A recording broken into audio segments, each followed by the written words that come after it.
Connaissons-nous vraiment nos ancêtres, les hommes primitifs? Je suis Éric Doireau, l'auteur du Voyage cosmique de Tikouak. Dans l'épisode précédent, nous avons assisté à la naissance du système solaire et de la pensée créatrice. Retrouvons Tikouak qui est suspendu à la stratosphère. Au fil des jours, les étendues surgies des eaux se transformèrent en îles et continents, puis se colorèrent de végétation verte, tandis que de minuscules animaux de toute espèce y évoluaient paisiblement. Dans les vastes océans, des baleines nageaient avec grâce, ce qui rappela à Tikouak sa longue chevauchée sur le dos de la comète. Parmi les innombrables animaux qui peuplaient ce monde, une nouvelle espèce apparut. Comparée aux autres, elle paraissait bien faible et sans défense. La peau de ces êtres était nue et délicate, parfois recouverte de fourrure pour se protéger du froid. Ils vivaient en groupe et se cachaient la nuit dans de grands trous dans les montagnes et, phénomène inhabituel, ils marchaient, dressés et bien droits, sur leurs deux pattes arrière. Tikouak, fasciné par ces hommes primitifs, patienta pendant des centaines de milliers de levées et de couchers de soleil pour les voir évoluer jusqu'au jour. La bipédie de l'homme primitif. L'hypothèse de la savane originelle a longtemps été la théorie la plus couramment acceptée et enseignée. L'ancêtre de l'homme aurait appris à marcher parce que la forêt reculait au profit de la savane. Mis à part le fait qu'il n'y aurait plus eu d'arbres sur lequel grimper, la station debout aurait alors eu de multiples avantages. La surveillance du territoire au-dessus des hautes herbes, une meilleure régulation de la température du corps, la position debout présentant moins de surface au soleil et plus de surface au vent. L'absence de pilosité serait également apparue pour aider à la régulation de la température. Et enfin, le transport d'outils et d'armes imposé par le nomadisme de la vie de la savane. L'hypothèse populaire de la savane originelle, qui aurait favorisé la naissance de la bipédie, est désormais remise en cause. À chacun de nous de se renseigner pour connaître la clé de ce mystère. Cela se passa un soir, alors que les rayons du soleil rougeoyaient et chauffaient encore l'atmosphère. Tous les hommes avaient disparu dans leur grotte ouverte à fleur de montagne. Tikouak distingua la lueur naissante d'un feu dont l'utilité était variée, donner de la chaleur, de la lumière et éloigner les bêtes sauvages qui s'approchaient parfois durant les longues nuits. Il remarqua une silhouette sur le rocher, puis une forme humaine. Un enfant se tenait à l'entrée de la grotte. Il était presque nu, une peau lui recouvrant les reins. Il avança d'un pas hésitant, s'arrêta pour observer les alentours, la forêt, les pierres et les rochers qui pouvaient cacher des prédateurs. Puis, son attention se détourna vers le soleil couchant, les nuages rouges et oranges, et enfin sur le noir du ciel et les premières étoiles qui s'allumaient une à une.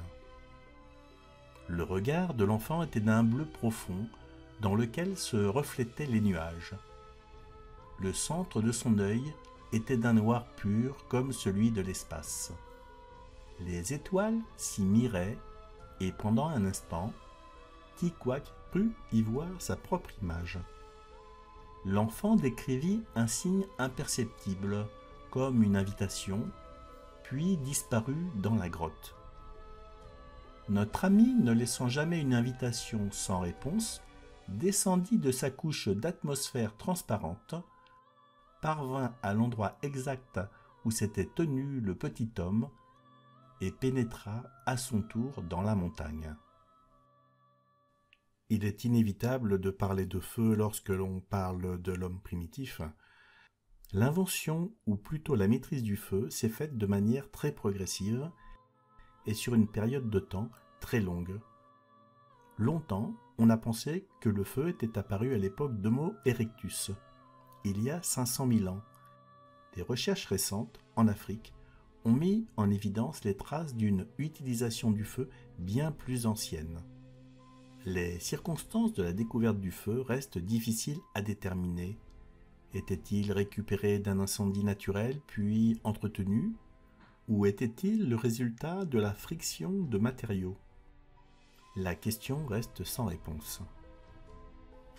Dans l'Antiquité, les Grecs considéraient que les constituants du monde dérivaient de 4 éléments essentiels: la terre, l'eau, l'air et le feu. Il n'est pas difficile de voir dans ces 3 premiers éléments l'équivalent de nos 3 états solides, liquides et gazeux. Mais l'état physique le plus répandu dans l'univers n'est apparu que récemment et n'a été reconnu par la communauté des physiciens qu'en 1928. C'est le plasma. Cet état très étrange, gazeux, électrique, lumineux, impalpable, reste le plus exotique et le plus inattendu. Il a donné naissance aux 3 autres états puisque, à l'exception des éléments ultralégers que sont l'hydrogène et l'hélium, tous ceux qui constituent notre monde, carbone, oxygène, fer, etc., sont apparus dans des fourneaux gigantesques, ces monstres de plasma qu'étaient les premières étoiles. Sans le savoir, l'homme primitif est en contact de ce feu universel. Ce feu qui lui permet de se protéger, de se chauffer, mais qui sera également la base de toute la technologie humaine.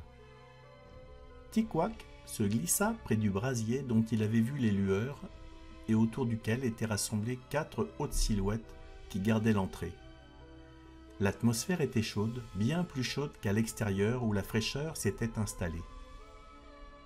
Des sons ordonnés attirèrent l'attention de Tikouak, formés de grognements, de chuchotements, qui servaient de langage entre ces êtres.